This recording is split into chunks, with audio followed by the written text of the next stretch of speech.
Assalamu alaikum wa rahmatullahi wa barakatuh. Hello, sir. Palak Lalka from Harvard. I'm a student. I just wanted to say something about the person who said, first asked you the question about idol worship.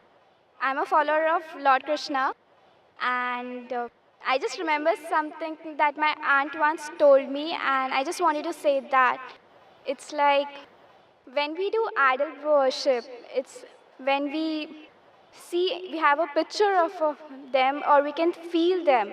When you see them, you can actually feel what it is like, and you can praise them. It's what my perception is. So I just wanted to say that when related to the first person who asked you to he doesn't know what he feels about idol worship.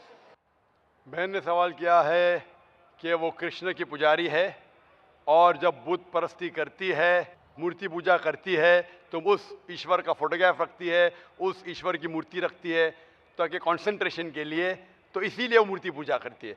बहन, आपकी हिंदू धार्मिक किताब में लिखा है कि मूर्ति पूजा गलत है, और मैं कई बार कह चुका हूँ, फिर से दोहराता हूँ कि लिखा है श्वेताश्वेतर उपनिषद में चैप्टर नंबर 4 मंत्र नंबर 19 और यजुर्वेद में अध्याय नंबर 32 मंत्र नंबर 3 में, न तस्य प्रतिमा अस्ति, उस ईश्वर, उस भगवान की कोई प्रतिमा नहीं, कोई फोटोग्राफ नहीं, कोई पिक्चर नहीं, कोई पेंटिंग नहीं, कोई बुत नहीं, कोई मूर्ति नहीं। आपकी मजहबी किताब में साफ तौर पे लिखा है मूर्ति पूजा गलत है, फिर भी हिंदू धर्म के अधिकारी पंडित मुझसे कहते, मैं जब कहता हूं आपके मजहबी किताब में साफ लिखा है गलत है, क्यों करते आप मूर्ति पूजा, तो वो कहते हैं कि मूर्ति पूजा करते हैं, मानते हैं गलत है, लेकिन मूर्ति पूजा करते कंसंट्रेशन के लिए। जब हम हायर लेवल ऑफ कॉन्शियसनेस पहुंच जाएंगे तो मूर्ति पूजा की जरूरत नहीं। पहले पहले शुरुआत में कंसंट्रेशन के लिए मूर्ति जरूरत है, हायर लेवल पे, हायर कॉन्शियसनेस पे मूर्ति की जरूरत नहीं। तो मैं उनसे कहता हूं, उन पंडितों से और आपसे भी, हम मुसलमान हायर कॉन्शियसनेस पहुंच गए, हमें मूर्ति की जरूरत नहीं। मैं इनसे पूछता हूं कि शुरुआत में कहते हैं कि स्टार्टिंग में जरूरत है, बाद में नहीं। जब आप स्कूल में जाते हैं, पहली कक्षा में आप बेसिक सीखते हैं, बेसिक सीखते, कठिन चीज बाद में सीखते हैं, 8वीं 9वीं 10वीं में। तो मैथ्स में अगर कोई कहेगा 2 + 2 = 5, आपने कहेंगे गलत है, मैं जानता हूं, 10वीं में आऊंगा तो कहूंगा कि 2 + 2 = 5, इट इज 4। आप बचपन में ही कहेंगे भाई 2 + 2 4 इज द फाउंडेशन। अगर हर मजहब का फाउंडेशन है कि भगवान की मूर्ति नहीं है, फोटोग्राफ नहीं है, बुत नहीं है, फाउंडेशन ही जब पहले गलत सिखा रहे तो आगे जाके कैसी इमारत बनेगी।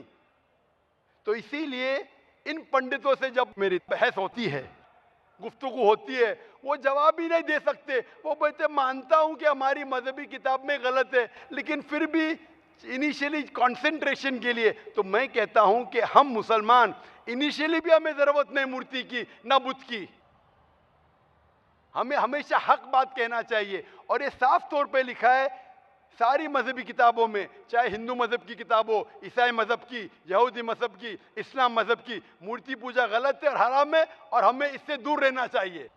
हमें खुदा के कलाम पे, खुदा के अहकामात पे अमल करना चाहिए, ये दीन के ठेकेदारों के नहीं। अगर आपको लगता है कि जाकिर गलत है, जाकिर को भी छोड़ो, जाकिर इस्लाम में 0 है।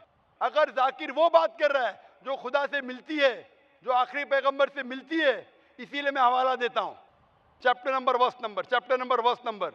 इतने हवाले थोड़ी फेंक रहा हूं मैं, आप चेक करो और जाके तहकीक करो, संतुष्ट हो जाएंगे तो अमल करो। तो मैंने इतने हवाले दिया हूं। बहन, आप मानते हैं कि बुत परस्ती गलत है अभी? Sir, I completely agree with what you said. माशाल्लाह, आप अग्री करते हैं लेकिन अमल नहीं करते।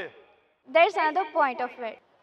So, honestly, I am not such a religion follower. I just believe that I have a God, and even today, I haven't read many of the books of religion. I've just read Bhagavad Gita, and When Bhagavad Gita does it say that you have to do idol worship? Sister, I don't want you to be very religious. At least be little religious. And the basics of religion is that idol worship is haram. Idol worship is forbidden. I am asking you which chapter, which verse of Bhagavad Gita tells you that you have to do idol worship? Which verse? So I would like to say the reason I believe in idol worship. It is when I have a problem, a very big problem, all I do is I close my eyes, visualize and feel my Lord, that is Lord Krishna whom I worship. And it just makes me feel so much better. I get so much strength that I know I'm ready to face anything that comes. Oh, I will give you the reply. Sister, if you read Bhagavad Gita, chapter number 7, verse number 20, it says that those whose desire has been stolen by material things, they do idol worship. Verse number 21 says that if you worship the false god, God will fulfill your wish, you will go to the kingdom of the false god. So Bhagavad Gita says that if you worship false god, he will fulfill your requirements, but you will go to the kingdom of the false god. Same thing is mentioned in the Quran. Allah gives you, even if you worship wrong things, Allah fulfills your desires and you go more into the depths of darkness. So this is, God is testing you, that do you really worship the true God or do you believe in wrong things? If you worship the wrong thing, Allah fulfills your desires and puts you more in the depths of darkness. You may think that if you ask an idol for wealth, you get wealth. Wealth will not take you to paradise. Following the commandments of God will take you to paradise. So sister, isn't it mentioned in Bhagavad Gita that don't do idol worship? It says those whose intelligence has been stolen by material desires, they do idol worship. So do you mean, I'm asking you, are you a materialistic person? I don't think so. So then why do you do idol worship? You are going against the teachings of Bhagavad Gita. I get it. I would like to think about it. Thank you, sir. Go back home, think about it, read the translation of Bhagavad Gita, and I request you to even read the translation of the Quran. Inshallah, you read the translation of the Quran, and inshallah, I will ask the sisters to give an English translation. And if you are satisfied, it will show you the true direction of how a life should be led. जब औरतों को अपने हक दिए, तरीका सिखलाया किस तरीके से हक बरकरार रह सकता है। और अल्लाह सुब्हानहू व तआला ने इस्लाम में औरतों को हिजाब करने के लिए फ़र्ज़ किया। लेकिन अक्सर मुकर्रिरीन औरतों के हिजाब के बारे में ज़िक्र करते, लेकिन अल्लाह सुब्हानहू व तआला कुरान मजीद में पहले मर्द के हिजाब के बारे में ज़िक्र करते, फिर औरतों के बारे में। अल्लाह ताला फरमाते हैं कुरान मजीद में सूरह नूर में सूरा नंबर 24 आयत नंबर 30 में कि कह दो मोमिन मर्दों से कि जब भी वो कोई औरत को देखे और उनके जहन में गलत ख्यालात आ जाए, फौरन अपनी नज़र को नीचे करे ताकि वो अपनी शर्मगाह की हिफाजत कर सके। यानी जब भी इस्लाम में मर्द औरत को देखता है, गलत ख्यालात आ जाते, फौरन उसे नीचे देखना चाहिए। एक वक्त एक मुस्लिम लड़का था जो लड़की को देख के घूर रहा था, तो मैंने कहा भाई साहब इस्लाम में घूरना औरत को हराम है। तो उसने मुझे कहा कि हमारे आखिरी पैगंबर मोहम्मद सल्लल्लाहु अलैहि वसल्लम ने कहा कि पहली नज़र माफ़ है, दूसरी हराम है। मैंने तो आधी नज़र भी मुकम्मल नहीं की अब तक।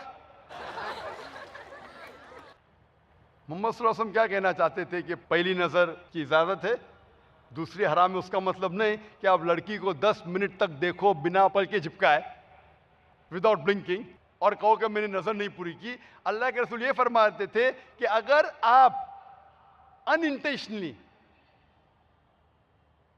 गलती से कोई लड़की को देखते हैं तो फिर से मत देखो, ताकि आप उसके ब्यूटी पे फीस्ट कर सको, ताकि आप उसकी जीनत को लेके ऐश कर सको।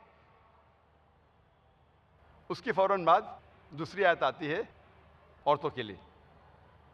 अल्लाह ताला फरमाते हैं सूरह नूर में सूरा नंबर 24 आयत नंबर 31 में कि कह दो मोमिन औरतों से कि वो अपनी नज़र को नीचे करे और अपने सिर का पल्लो छाती पे ढाक ले और अपनी जीनत मत दिखाओ, सिर्फ जो अपने आप जाहिर होता है, और अपनी जीनत को छुपाओ सिर्फ अपने शोहर, अपने बेटों, अपने वालिद, और एक बड़ी फहरिस्त है जो महरम की फहरिस्त है कि महरम के अलावा बाकी लोगों के सामने, बाकी मर्दों के सामने आपको हिजाब करना फ़र्ज़ है। इस्लाम में हिजाब के मुतालिक 6 पॉइंट्स है, 6 नुक्ते हैं। नंबर 1 है एक्सटेंट, कितना ढका होना चाहिए अपना जिस्म। मर्द के लिए है नाफ से लेके घुटने तक, औरतों के लिए सारा जिस्म ढका होना चाहिए, सिर्फ उनका चेहरा और हाथ कलाई तक दिख सकता है। कुछ उलमा कहते हैं कि चेहरा भी ढका होना चाहिए। बाकी 5 नुक्ते जो है वो मर्द और औरतों में यकसा है। कपड़े इतने चुस्त नहीं पहनना चाहिए ताकि जिस्म का नक्शा दिख जाए। कपड़े इतने महीन, इतने पतले, इतने झलकने वाले, ट्रांसपेरेंट, ट्रांसलूसेंट नहीं होना चाहिए ताकि आप कपड़े के थ्रू जिस्म को देख सके। चौथा नुक्ता, कपड़े इतने भड़कीले नहीं होना चाहिए ताकि दूसरा जिन्स उससे मुतासिर हो जाए। 5वां नुक्ता, कपड़े दूसरे जिन्स के नहीं होना चाहिए। मर्द औरत के कपड़े नहीं पहनना चाहिए, औरत मर्द के कपड़े नहीं पहनना चाहिए। और छठा नुक्ता है कि कपड़े ऐसे नहीं होना चाहिए कि वो गैर मुसलमानों की निशानियों में से हो। मिसाल के तौर पे टीका या सलीब, ऐसे निशानियां नहीं पहनना चाहिए। ये 6 नुक्ते हैं कपड़ों के बारे में। लेकिन मुकम्मल हिजाब सिर्फ कपड़ों में नहीं है। कपड़ों के अलावा किस तरीके से औरत और मर्द पेश आते हैं, किस तरीके से बात करते, किस तरीके से चलते हैं, कपड़े के हिजाब के अलावा हिजाब जहन का, हिजाब दिल का, हिजाब सोच का, किस तरीके से औरत चलती है या मर्द चलता है, बात करती है या बात करता है, सोचता है या सोचती है, इन सारी बातों को लेके हिजाब मुकम्मल होता है, सिर्फ कपड़े नहीं।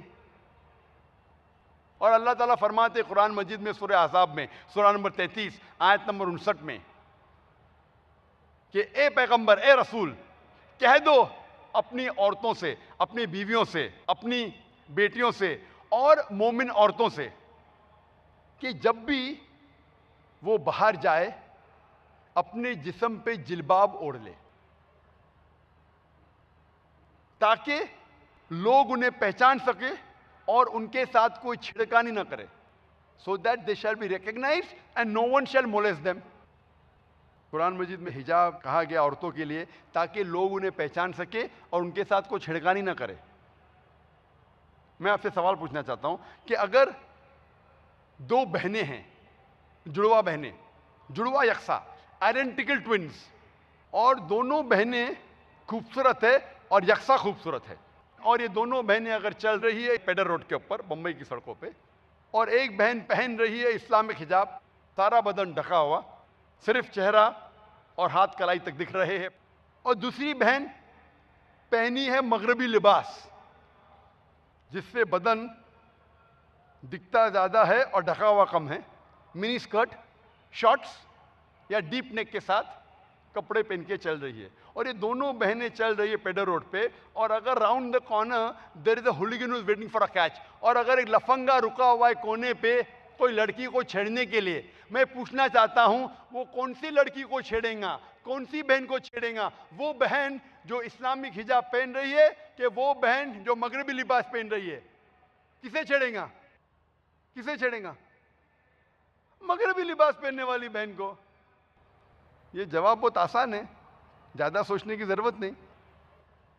ऐसे लिबास जो दूसरे को दावत देते हैं कि मुझे छेड़ो, तो लोग छिड़कानी करेंगे। इसीलिए कुरान में लिखा है कि हिजाब औरतों को छिड़कानी से बचाता है।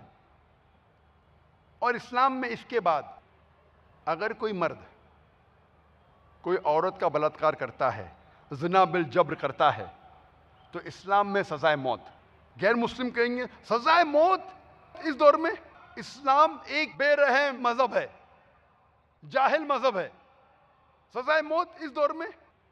लेकिन जब मैं गैर मुसलमानों से पूछता हूं कि खुदा ना करे, अल्लाह ना करे, अगर आपकी माँ का कोई बलात्कार करता है, जिना बिल जब्र करता है आपकी माँ के साथ, और अगर वो रेपिस्ट को, वो बलात्कार करने वाले को आपके सामने ले आया जाता है और आपको जज बनाया जाता है, आप क्या सजा देंगे?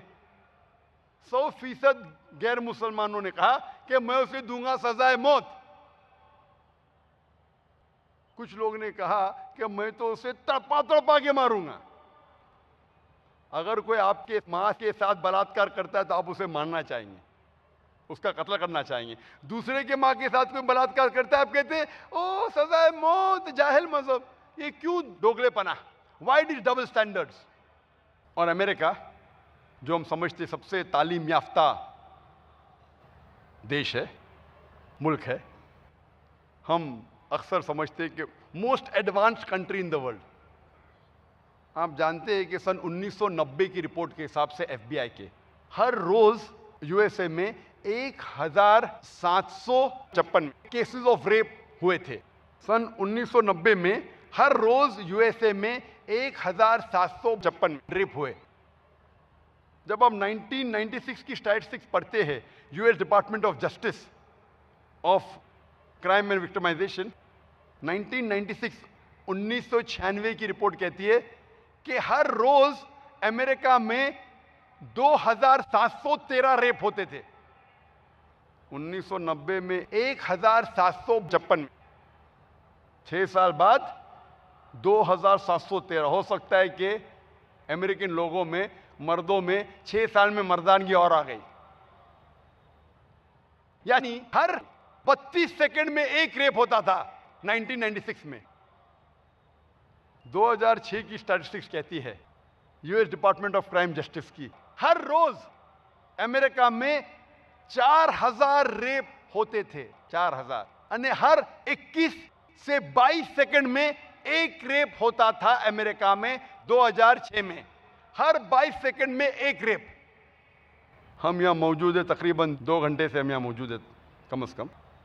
इन 2 घंटों में 120 से ज्यादा रेप हो चुके हैं अमेरिका में। जब से मैं तकरीर कर रहा हूं, अमेरिका में 120 रेप हो चुके हैं। मैं आपसे पूछना चाहता हूं, अगर हम अमेरिका में इस्लामिक शरीयत नाफिज करेंगे कि कोई भी मर्द औरत को घूरता है, उसे नीचे देखना चाहिए, औरतों को इस्लामिक हिजाब पहनना चाहिए, सारा बदन ढका हुआ, सिर्फ चेहरा और हाथ कलाई तक दिखने चाहिए। उसके बाद कोई भी मर्द बलात्कार करता है, जिना बिल जब्त करता है, कैपिटल पनिशमेंट, डेथ पेनल्टी, सजाए मौत। मैं पूछना चाहता हूं कि बलात्कार की तादाद, जिना बिल जब्त की तादाद यूएसए में बढ़ेंगी, वही के वही रहेंगी या घटेंगी? घटेंगी। आप शरिया लागू करो, फौरन रिजल्ट। मेरे इस जवाब से मगरबी मुल्क की हुकूमत खुश नहीं है। मैं एफबीआई के स्टैटिस्टिक्स कोट करता हूं, तो एफबीआई डॉक्टर जाकिर नाइक से खुश नहीं है। उनकी स्टैटिस्टिक्स कोट कर रहा हूं मैं। आपको शायद पता होगा कि 1.5 साल पहले जून में 2010 में 16 तारीख को मुझे इंग्लैंड में दाखिल होने से बैन किया गया। क्यों? एक वजह थी जो मीडिया रिपोर्ट कर रही थी कि जाकिर इज अ मिसोजेनिस्ट।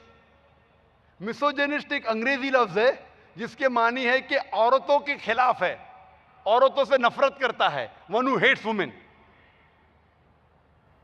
इसलिए माशाअल्लाह तकरीबन 40% तो यहाँ औरतें हैं। मुझसे इतना नफरत करती है कि बंबई शहर में 40% से ज्यादा जो ऑडियंस में औरतें हैं। वो मीडिया कहती है कि जाकिर कहता है अपने जवाब में कि वेस्टर्न कपड़े पहनने से आई एम इनवाइटिंग रेप। क्योंकि जाकिर कहता है कि औरतें वेस्टर्न कपड़े पहनती है, इसीलिए रेप को दावत देती है। इसीलिए वो कहती है, ये मीडिया कहती है जाकिर मिसोजेनिस्ट है, औरतों के खिलाफ है। ये मीडिया में कहता हूं ना, हीरो को विलन बना सकते, विलन को हीरो, दिन को रात, रात को दिन, काले को सफेद, सफेद को काला। वही पेपर संडे टाइम्स जो मेरे खिलाफ आर्टिकल शाया किया था जून 2010 में, 15 महीने पहले 9 मार्च 2009 में, 15 महीने पहले 9 मार्च 2009 में एक आर्टिकल आया था जिसमें एक सर्वे किया गया था, वही पेपर में आर्टिकल, कि ब्रिटिशर्स, अंग्रेज लोग, हर 7 में से एक अंग्रेज कहता है कि औरतें अगर बराबर कपड़े नहीं पहनती, अपने जिस्म को ज्यादा दिखाने वाले कपड़े पहनती है, उसको मानना चाहिए। जाकिर नहीं कह रहा, 1 आउट ऑफ 7, हर 7 में से एक ब्रिटिशर, इंग्लैंड का नागरिक कहता है कि औरतें अगर सही कपड़े नहीं पहनती, ज्यादा जिस्म की नुमाइश करती है, उसे मारना चाहिए। मैंने कभी नहीं कहा कि औरतों को मारना चाहिए। तो वो लोग अच्छे लोग जाकिर गलत। वही पेपर 5 साल पहले 21 नवंबर 2005 में एक सर्वे शाया किया था कि 1/3 हिस्सा जो ब्रिटिशर्स कहते हैं, दूसरा सर्वे में 26%, 26% ब्रिटिशर्स कहते हैं कि रेप का अहम कॉज, रेप होने की अहम वजह है औरतें और लड़कियां कम बदन ढकने वाले कपड़े पहनती है। कौन कहता है? ब्रिटिशर्स। हर 4 में से 1 ब्रिटिशर कहता है कि औरतों के कपड़े अहम वजह है बलात्कार होने के। उनके साथ ब्रिटिश प्रेस खुश है, जाकिर के साथ नाराज है। क्यों? क्योंकि जाकिर मुस्लिम है, जाकिर फंडामेंटलिस्ट है, जाकिर एक्सट्रीमिस्ट है। मैं एक्सट्रीमिस्ट हूं, and Islam is a religion of extremism. It's extremely kind, extremely merciful, it's intolerant. Intolerant है जो गलत काम करते, it's intolerant towards rape, it's intolerant towards prostitution, it's intolerant towards drug addiction, it's intolerant towards alcoholism. वही paper शाया कर रहा है कि 4 में से हर ब्रिटिशर समझता है कि रेप की मेन वजह है औरतें कम कपड़े पहनना। और एक सर्वे है कि जो औरतें रेप होती है उनके साथ सर्वे किया गया है। आपको क्यों लगता है आपके साथ रेप किया? 54% औरतें कहती है जो रेप हो चुकी है, बलात्कार हो चुका है, कि मेन सबसे अहम वजह कि हम ऐसे कपड़े पहने थे जिससे बदन कम ढका था। जो रेप होने वाली औरतें कहती है कि वो वजह है, जाकिर कहता है तो गलत है। इसे कहते हैं दोगलेपना, डबल स्टैंडर्ड्स। इस्लाम में हिजाब औरतों के लिए फर्ज है ताकि उनकी इज्जत की जाए। 8वां आम सवाल इस्लाम के मुतालिक है कि इस्लाम में गोश्त खाने की इजाज़त क्यों है? इस्लाम में एक मुसलमान बहुत अच्छा मुसलमान बन सकता है बिना गोश्त खाए। गोश्त खाना इस्लाम में फ़र्ज नहीं। शाकाहारी होने के बाद भी एक मुसलमान अच्छा मुसलमान रह सकता है। गोश्त खाना इस्लाम में फ़र्ज नहीं। लेकिन क्योंकि अल्लाह सुब्हानहू व तआला फरमाते सूरह माइदा में सूरह नंबर 5 आयत नंबर 1 में कि अल्लाह ने इंसानों से कहा है, अल्लाह कहता है कि 4 पई जानवर आपके लिए हलाल है, सिर्फ वो जानवर हराम में जिसकी मुमानियत है, बाकी 4 पई जानवर हलाल है। कुरान में अल्लाह ताला फरमाते हैं सूरह नहल में सूरह नंबर 16 आयत नंबर 5 में कि अल्लाह ताला ने भेड़, बकरियां, गाय, कैटल आपके लिए बनाए हैं ताकि आप इनसे गर्मी हासिल कर सको और इनका गोश्त खा सको। अल्लाह ताला फरमाते सूरह मोमिनून में सूरह नंबर 23 आयत नंबर 21 में कि बेशक भेड़, बकरी, गाय में आपके लिए निशानी है, इनके पेट के बीच और खून के दरमियान मिलता है दूध जो आपके लिए सबसे बेहतरीन है और इनका गोश्त आप खा सकते हैं। तो जब अल्लाह सुब्हानहू व तआला हमारा खालिक गोश्त खाने की इजाज़त देता है तो क्यों हम गोश्त न खाएं? आज की साइंस कहती है कि जिस्म में 23 अमीनो एसिड की ज़रूरत है, जिसमें से 8 अमीनो एसिड जिस्म में पैदा नहीं होते, और ये 8 अमीनो एसिड खुराक में अपने खाने में लेना ज़रूरी है।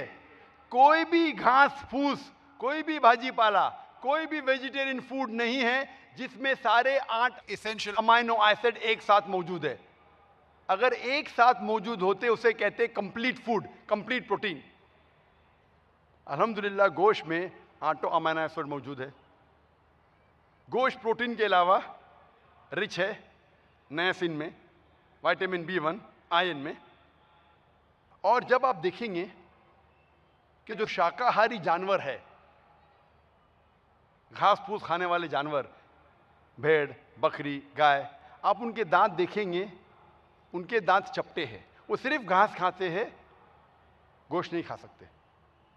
जब आप मांसाहारी जानवर के दांत देखेंगे, जो गोश्त खाने वाले जानवर है, वो सिर्फ गोश्त खाते हैं, भाजी पाला नहीं खा सकते, उनके दांत नोकीले हैं। जब इंसान अपने दांत आईने में देखेगा उसे पता लगेगा कि इंसान के चपटे भी दांत है, नोकीले भी है। अगर अल्लाह सुब्हानहू व तआला चाहता था कि हम सिर्फ घास फूस खाए, नोकीले दांत हमें क्यों दिया? गोश्त खाने के लिए। आप जब देखेंगे, साइंस से तहकीक करेंगे, साइंस के मुताबिक तहकीक करेंगे, तो शाकाहारी जानवर जो सिर्फ घास फूस खाते हैं, गोश्त नहीं खा सकते, उनके जो डाइजेस्टिव सिस्टम है, निज़ाम हज़म, डाइजेस्टिव सिस्टम, वो सिर्फ भाजी पाला को डाइजेस्ट कर सकता है, घास फूस को, गोश्त को नहीं। जब मांसाहारी जानवर का डाइजेस्टिव सिस्टम की तहकीक करेंगे आप, निज़ाम हज़म को, वो सिर्फ गोश्त को डाइजेस्ट कर सकता है, गोश्त को हज़म कर सकता है, भाजी पाला नहीं। इंसान का डाइजेस्ट सिस्टम अल्हम्दुलिल्लाह भाजी पाला भी डाइजेस्ट कर सकता है, हज़म कर सकता है, गोश्त भी हज़म कर सकता है। अगर अल्लाह ताला चाहते थे कि हम गोश्त नहीं खाएं, तो ऐसा डाइजेस्टिव सिस्टम क्यों दिए जिसे हम गोश्त डाइजेस्ट कर सकते? बट नेचुरल भाजी पाला और गोश्त दोनों खाने के लिए। कई हिंदुओं को यह गलत फहमी है कि हिंदू मजहब में गोश्त खाने की मुमानियत है। आप जब हिंदू धार्मिक किताब का मुताला करेंगे, उनकी किताब में साफ लिखा है कि आप गोश्त भी खा सकते हैं, बकरी भी खा सकते हैं, गाय भी खा सकते हैं। वेद में लिखा है, कई किताबों में लिखा है। जब आप पढ़ेंगे मनुस्मृति अध्याय नंबर 5 मंत्रा नंबर 30 में, उसमें लिखा है, if the eater eats the thing to be eaten, he is not doing a sin, because God has created some to eat and some to be eaten. अगर खाने वाला खाने वाली चीज को खाता है तो गुनाह नहीं कर रहा है, क्योंकि खुदा ने कुछ चीज को खाने के लिए पैदा किया है और कुछ चीज खा जाने के लिए। Some to eat and some to be eaten, लिखा है मनुस्मृति में अध्याय नंबर 5 मंत्र नंबर 31 में कि अगर कुर्बानी के लिए आप कत्ल करते हैं तो आप गुनाह नहीं कर रहे। Killing in sacrifice is not a sin, लिखा है मनुस्मृति में अध्याय नंबर 5 श्लोका नंबर 39 और 40 में कि killing in sacrifice is not considered as killing. अगर आप कुर्बानी में कत्ल करते हैं तो वो कत्ल नहीं होता, खुदा ने इसकी इजाजत दी है। आप जब महाभारत पढ़ेंगे अनुशासन पर्व चैप्टर नंबर 88, युधिष्ठिर जो पांडव के सबसे बड़े भाई होते हैं, वो पूछते भीष्म से कि यज्ञ में, पूजा में हमें क्या चीज देना चाहिए ताकि हमारे परदादा खुश होंगे। तो भीष्म कहते हैं युधिष्ठिर से कि अगर यज्ञ में, अगर पूजा में हम चावल, बार्ली, वाटर, भाजी देंगे तो हमारे परदादा 1 महीने के लिए संतुष्ट रहेंगे। जी खुशामदीद दोस्तों, उम्मीद करता हूँ वीडियो आपने पूरी देखी होगी और आपको पसंद भी आई होगी। देखो, इस्लाम एक ऐसा मज़हब है जो आपको इबादत का तरीका भी बताता है, आपको मामलात भी बताता है और आपको ये भी बताता है कि इस हाल में, इस वक्त में आपने क्या करना है। मिसाल के तौर पर दिन रात में 5 नमाज़ें फ़र्ज़ है, तो इस्लाम आपको इसका तरीका भी बताता है, किस तरह आपने नमाज़ पढ़ना है, किस तरफ आपने मुँह करके नमाज़ पढ़ना है। तो इसके लिए अल्लाह ताला ने वाज़ेह अहकामात कुरान के ज़रिए भेजे, और अगर कुरान में कोई चीज़ नहीं मिली आपको तो वो आपको ज़रूर अहादीस में मिल जाएंगी, क्योंकि रसूलुल्लाह सल्लल्लाहु अलैहि वसल्लम की अहादीस वो भी वही है। वही की 2 किस्में हैं, वही मतलू और वही गैर मतलू, यानी वो वही जिसकी तिलावत की जाती है और वो वही जिसकी तिलावत नहीं होती। तो कुरान की तिलावत होती है और अहादीस की तिलावत नहीं होती। तो इसीलिए जो अहकामात कुरान में नहीं मिले आपको या नहीं मिल सकते आपको, बज़ाहिर पूरी की पूरी दीन आपको कुरान में मिलेगा, लेकिन आपकी आसानी के लिए अल्लाह ताला ने मज़ीद आसानी की, वो अहादीस के ज़रिए अल्लाह ताला ने रसूलुल्लाह सल्लल्लाहु अलैहि वसल्लम की ज़बान से जारी कर दिए। तो दीन इस्लाम में हर एक इबादत का तरीका आपको आसानी से मिल जाएगा। अब अगर आप कुरान देखें तो अल्लाह ताला ने साफ़ तौर पर मना किया कि आप बुतों की इबादत ना करो, क्योंकि अल्लाह ताला के साथ जब आप किसी बुत की इबादत करेंगे, इसका मतलब ये आप शिर्क करेंगे, आप अल्लाह ताला के साथ किसी को शरीक बनाएंगे। ये हरगिज़ अल्लाह ताला को काबिल कबूल नहीं। कुरान में अल्लाह ताला फरमाते हैं, इन्नल्लाह ला यग़फ़िरु अन युशरका बिही व यग़फ़िरु मा दून ज़ालिका लिमन यशा। अल्लाह ताला हर एक गुनाह माफ़ फरमा देंगे, लेकिन शिर्क की गुनाह को वो कभी भी माफ़ नहीं करता। तो भाइयों दोस्तों, अपने आप को भी शिर्क से बचाओ और अपने औलाद को भी शिर्क से बचाओ।